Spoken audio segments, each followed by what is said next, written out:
বিশ্ব রাজনীতিতে ভূমিকম্প হয়েছে গতকালকে, বিশাল ভূমিকম্প। বিশেষ করে আমাদের ইন্দো প্যাসিফিক অঞ্চল, এশিয়া এবং ইউরোপের কিছু অংশ, অস্ট্রেলিয়া এবং মধ্য এশিয়া বা এদিকে হচ্ছে আপনার এই ইস্ট এশিয়া, পূর্ব এশিয়া যেটাকে বলে ওশেনিয়া অঞ্চল, এখানে একটা বিশাল ভূমিকম্প হয়েছে, রাজনৈতিক ভূমিকম্প এবং নিউ ওয়ার্ল্ড অর্ডারের একটা ভূমিকম্প হয়েছে। ঘটনাটা কি? ঘটনা হচ্ছে গতকালকে আমেরিকা তাদের 2026 ট্রাম্প প্রশাসন এবং পেন্টাগন তাদের নতুন সামরিক নীতি ঘোষণা করছে। নতুন সামরিক নীতি হচ্ছে, এটাকে বলা হয় নিউ ডিফেন্স স্ট্র্যাটেজি নাম দিয়েছে। এইখানে আমেরিকা এই নিউ ওয়ার্ল্ড অর্ডার মানে তাদের যে একক আধিপত্য ছিল এটা থেকে হাত তুলে ফেলছে। তারা এখন চায়নাকে তাদের প্যারালাল হিসাবে নিয়ে আসছে সামরিক শক্তিতে, এবং ইন্দো প্যাসিফিকের যে এতদিন ঝামেলাগুলো তো ছিল আমেরিকা এবং চায়নার টানা হেঁচড়া, এখান থেকে আমেরিকা সারেন্ডার করছে নিজেকে। ভয়ঙ্কর ব্যাপার পুরো বিশ্বের জন্য, বিশেষ করে যারা আমাদের Asia, east Asia, Oceania, south Asia অঞ্চলে প্রো আমেরিকান ছিল এবং আমেরিকার সামরিক মানে সামরিক বাহিনীর ক্ষমতা দিয়ে গরম দেখাইতো, তাদের জন্য কিন্তু একটা বিশাল দুঃসংবাদ। আর যাদের সাথে চায়নার মোটামুটি একটা ভালো সম্পর্ক, তাদের জন্য এটা স্বস্তির সম্পর্ক। কিছুদিন আগে আমি একটা ভিডিও করছি আমার এই চ্যানেলেই, যে ট্রাম্প পাগলামি করতেছে নাকি আমেরিকা পাগলা হয়েছে। মূলত আমেরিকাই পাগল হয়েছে, কারণ আমেরিকা এতটাই ঋণগ্রস্ত অবস্থায় আছে, প্রতি বছর তাদের 1 ট্রিলিয়নের উপর ঋণ হচ্ছে, ওই হিসাবে ইনকাম নেই, এবং এই সামরিক বোঝা বিশাল টানতে যে তারা আসলে হাঁসফাঁস উঠে যাচ্ছে। কারণ ওরা ওদের প্রোডাকশন ক্যাপাসিটি এত স্যারেন্ডার করছে চায়নার কাছে। পৃথিবীর এখন প্রোডাকশন ক্যাপাসিটি মানে শিল্প খাতের 32% চায়না দখল করে আছে, এবং 2035 সালে এটা 40+ হয়ে যাবে। এই মুহূর্তে চায়নার সাথে সংঘাত আমেরিকা নির্ঘাত ধরা খাবে। এই পাগলামিটা এই কারণে করতেছে। এখন নিউ ডিফেন্স স্ট্র্যাটেজি যেটা প্রকাশ করছে সেখানে বলতেছে কি জানেন? সেখানে হচ্ছে বলতেছে যে ভারত মহাসাগরে কোয়াড যে গঠন করছিল, এই কোয়াড কিন্তু মনে করেন বাতিল করে দিচ্ছে। কোয়াড থেকে বের হয়ে যাবে আমেরিকা। কোয়াডের ভরসায় এতদিন ভারত মোটামুটি চায়না আর হচ্ছে পাকিস্তানকে মোটামুটি হুমকি দামকি একটু দেওয়ার চেষ্টা করতো, যে আমার সাথে আমেরিকা আছে। ভারতের অনেক দিনের স্বপ্ন ভারত মহাসাগরটার একক নেতৃত্ব নিবে তারা। সেখান থেকে যখন আমেরিকা চলে যাচ্ছে, তাহলে কিন্তু ভারতের জন্য বিশাল দুঃসংবাদ। কারণ কাশ্মীর অঞ্চলে পাকিস্তানের সাথে সংঘাত, অরুণাচল, তারপরে লাদাখ, তারপরে হচ্ছে এই চায়না বর্ডারে তিব্বত অঞ্চল, এই অঞ্চলের সাথে কিন্তু ভারতের অনেক আগে ডিসপিউট, সীমান্ত ডিসপিউট।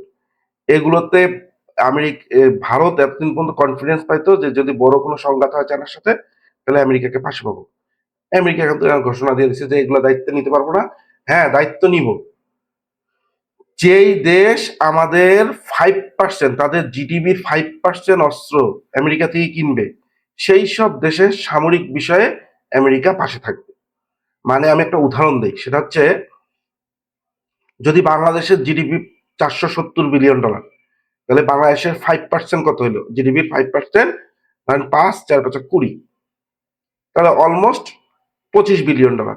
বাংলাদেশের $25 বিলিয়ন প্রতি বছর যুক্তরাষ্ট্র থেকে যদি অস্ত্র কিনে, তাহলে যুক্তরাষ্ট্র বাংলাদেশের নিরাপত্তা দিবে। এটা কি সম্ভব? অসম্ভব। ইউরোপকে অলরেডি বলে দিচ্ছে এই স্ট্র্যাটেজিতে যে তোমরা তোমার রাস্তা দেখো। এই মুহূর্তে আমরা আমাদের হোমল্যান্ড সিকিউরিটি নিয়ে সবচেয়ে বেশি ফোকাস হবো।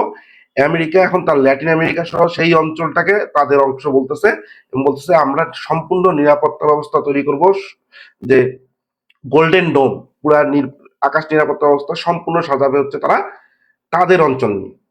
ভয়ঙ্কর বিষয় হচ্ছে তাইওয়ানকে এতদিন আমেরিকা এত কিছু পুষে রাখলো, তাইওয়ান থেকেও হাত তুলে নিছে এই নিউ ডিফেন্স স্ট্র্যাটেজিতে।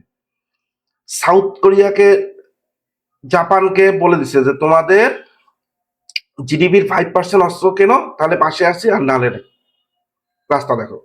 এবং চায়না বিষয়ে স্টাডিজে স্পষ্ট লিখতেছে যে চায়নার সাথে আমরা সংঘাতে যাব না আপাতত, এবং চায়নার সাথে কোনো সমস্যা হইলে এবং কোনো ভুল বুঝাবুঝি তৈরি হলে সেটা কূটনৈতিক ভাবে সমাধান করব। অলরেডি যে এক্সিস্টিং ঘাটিগুলো আছে সেগুলা থাকবে, এবং সেগুলা ক্রমান্বয়ে সেগুলোর ক্ষমতা হ্রাস করবে। কারণ আমেরিকা আসলে তার ঋণের বোঝা এই লেভেলে চলে গেছে, ডেপ্ট রেশিও 130% চলে গেছে। একটা দেশের যে ফেডারেল রিজার্ভ ব্যাংকের যে অ্যাসেট তার থেকেও 30% বেশি তাদের এখন ঋণের বোঝা। তার মধ্যে পৃথিবী অস্থিরতার কারণে সবাই সবার তুলে নিচ্ছে। ফেডারেল রিজার্ভ ব্যাংকের যে রিজার্ভ ছিল সেটা তুলে গোল্ডে ডাইভার্ট হচ্ছে। আমেরিকার মাথা খারাপ হয়ে গেছে। আমি একটা ওই যে আমার চ্যানেলে সেজন্য বলছিলাম যে ট্রাম্প পাগল হয়নি, পাগল হয়েছে আসলে আমেরিকা। এখন আপনারা দেখেন যে যারা প্রো আমেরিকান ছিল আমাদের এই অঞ্চলে, এশিয়া অঞ্চলে বিশেষ করে, তাদের জন্য এই নিউজটা কিন্তু শকিং নিউজ। এবং চায়নার সাথে যাদের ভালো সম্পর্ক তাদের জন্য এই নিউজটা অনেক স্বস্তিদায়ক। আমাদের বর্তমান সরকার বা আগের সরকারও, দুই সরকারই চায়নার সাথে ভালো সম্পর্ক রাখছিল। পূর্ববর্তী যে আওয়ামী লীগ সরকার তারাও চায়নার সাথে ভালো সম্পর্ক রাখছে, বর্তমান যে সরকার তারাও চায়নার সাথে ভালো সম্পর্ক রাখছে। এবং রিসেন্টলি একটা ভালো কাজ করছে, সেটা হচ্ছে আমাদের তো যেহেতু 1 নাম্বার রপ্তানি বাজার হচ্ছে আমেরিকা, তাদের সাথে আমাদের হিউজ বাণিজ্যিক বৈষম্য, আমরা একচেটিয়া রপ্তানি করি কিন্তু আমদানি করি না। তো যেহেতু আমাদের গম লাগে, তুলা লাগে, ভুট্টা লাগে, তো একটু খরচ বেশি হইলেও আমরা ওই দেশের, বিশেষ করে আমেরিকা থেকে নিলে তো আমাদের একটা সুবিধা আছে, কারণ আমেরিকার একটা মনে রাখবেন, আমেরিকার কংগ্রেস ম্যানরা আসে যারা তাদের মধ্যে সবচেয়ে বেশি পলিটিক্যালি সবচেয়ে বেশি প্রভাব বিস্তার করে কিন্তু আমেরিকার যে কৃষি অঞ্চলগুলো আছে সেই অঞ্চলের, তারা কৃষি নির্ভরশীল যে অঞ্চলগুলো আছে তারা আমেরিকার রাজনীতিতে সবচেয়ে বেশি প্রভাব বিস্তার করে। এটা আপনার ডেমোক্রেটের হোক রিপাবলিকের হোক। তাই আমরা যখন যদি তাদের থেকে কৃষি পণ্য আনি তাহলে কিন্তু আমাদের সাথে তাদের একটা ভালো সম্পর্ক থাকবে। আর একটা গুড নিউজ হয়তো এই সপ্তাহের শেষের দিকে, আগামী সপ্তাহে বা পরের সপ্তাহে আসতে পারে, সেটা হচ্ছে আমাদের যে আমেরিকার ট্যাক্স এই ট্যারিফ বসাইছে 20%, এটা সম্ভবত একটু কমাচ্ছে।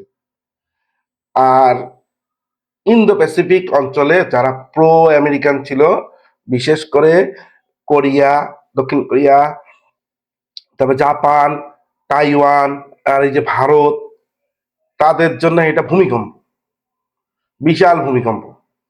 এখন চায়না মনে করেন এই অঞ্চলে এদেরকে একটু ডিস্টার্ব করবে, ভালো ডিস্টার্ব করবে।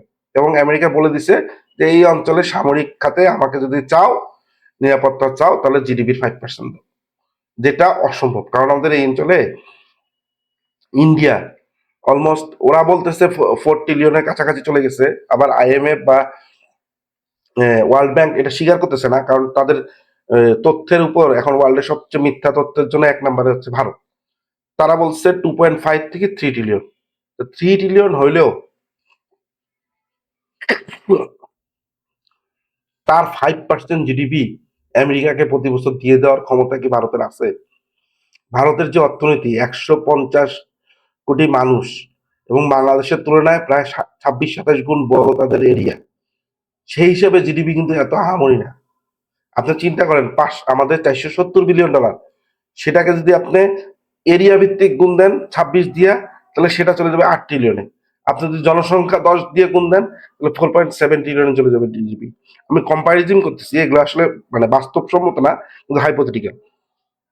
সেখান থেকে এত বড় বাজেট আমেরিকাকে দিয়ে দেওয়া ক্যাপাসিটি ভারতের নাই। অতএব সামনে কিন্তু এই অঞ্চলে চায়নাপন্থী দেশগুলা ক্ষমতায়ন হবে, কারণ ভারত কূটনৈতিকভাবে এখন চায়নার সাথে বেশ ব্যাকফুটে আছে, সামরিকভাবেও ব্যাকফুটে আছে।